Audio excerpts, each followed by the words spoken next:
வணக்கம் நண்பர்களே. எல்லாத்துக்கும் சாப்பாடுனா ரொம்ப பிடிக்கும். அந்த சாப்பாடு சாப்பிட்டா சுகர் ஏறுது, வெயிட் போடுதுன்னு எல்லாரும் பயப்படுறாங்க. ஆனால் இப்போ ரீசெண்டாக ஒரு ஹேக் சொல்லியிருக்காங்க. என்ன அப்படின்னு வந்து பார்த்திங்கன்னா, சாப்பாட்டை ஃப்ரிட்ஜில் வச்சுட்டு அப்புறம் அடுத்த நாள் அதை சூடு பண்ணி சாப்பிட்டா சுகர் ஏறாதாமே, வெயிட் போடாதாமேன்னு சொல்லியிருக்காங்க. இது உண்மையாக பார்த்துருவாங்க.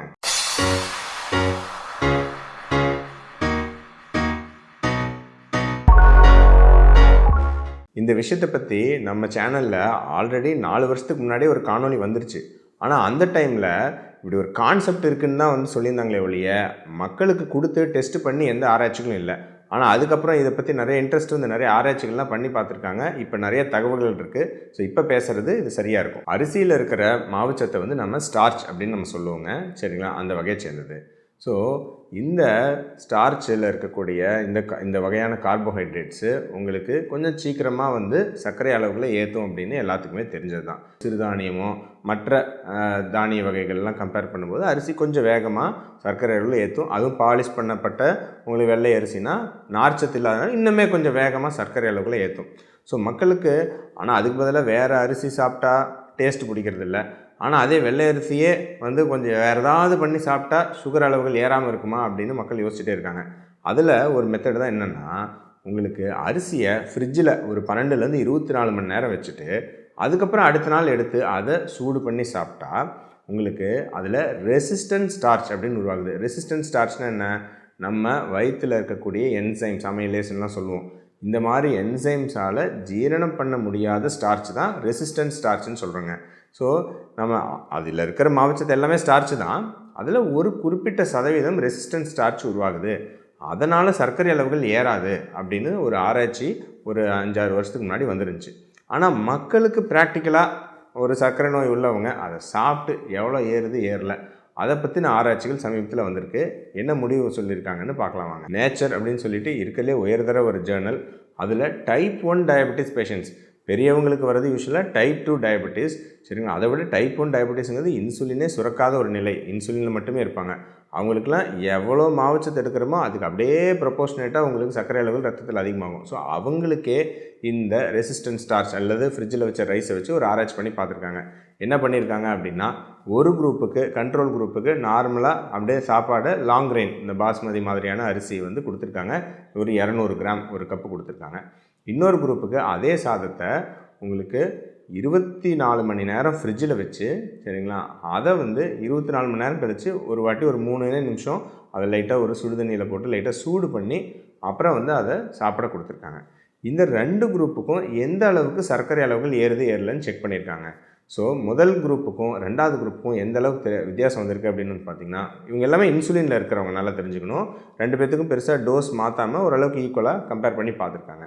முதல் குரூப்புக்கு, அதாவது சுடு சாப்பாடை அப்படியே வந்து உடனடியாக சாப்பிட்ட குரூப்புக்கு சர்க்கரை அளவுகள் 11 மில்லிமோல், அதாவது நம்ம கணக்குப்படி ஒரு 200 மில்லிகிராம் வரைக்கும் சர்க்கரை அளவுகள் ஏறி இருக்குங்க சாப்பிட்டு 2 மணி நேரம் கழிச்சு.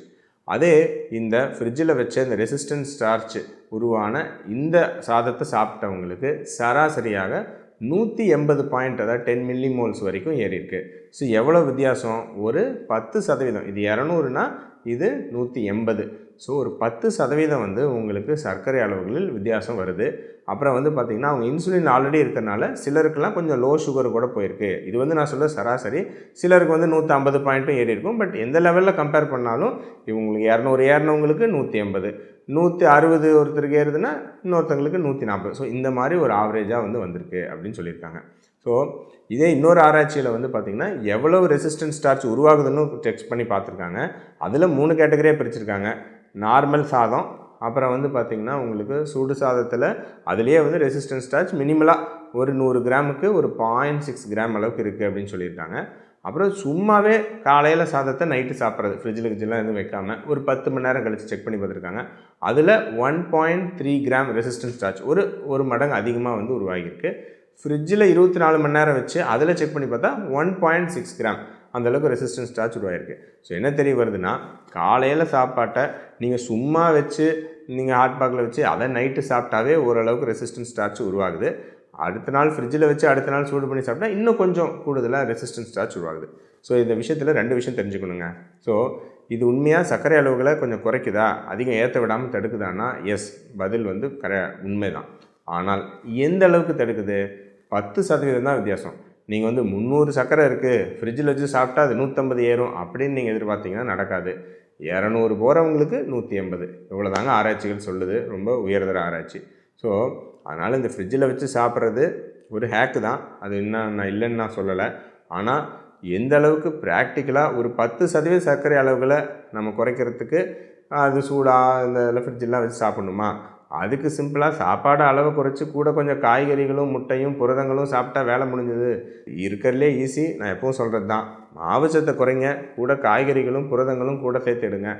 அதை வந்து இன்னும் இதை விட அருமையாக உங்களுக்கு சாப்பாட்டை ஒரு 200 கிராம் சாப்பிட்றதுக்கு பதிலாக 100 கிராம் சாப்பிட்டு கூட 2 முட்டையோ அல்லது நான்வெஜ்ஜோ இல்லை பன்னீரோ அல்லது அந்த மாதிரி ஏதோ ஒரு சோயாவோ ஏதோ ஒன்று எடுத்துகிட்டு காய்கறியில் வச்சு சாப்பிட்டிங்கன்னா 200 என்னங்க, வெறும் 130 140 தாண்டாது. ஸோ இருக்கிறதுலே சர்க்கரை அளவுகளை குறைக்கிறதுக்கு மாவுச்சத்து அளவுகள் கம்மியாக சாப்பிட்றதா இருக்கிறதுலே பெஸ்ட்டு மெத்தடுங்க.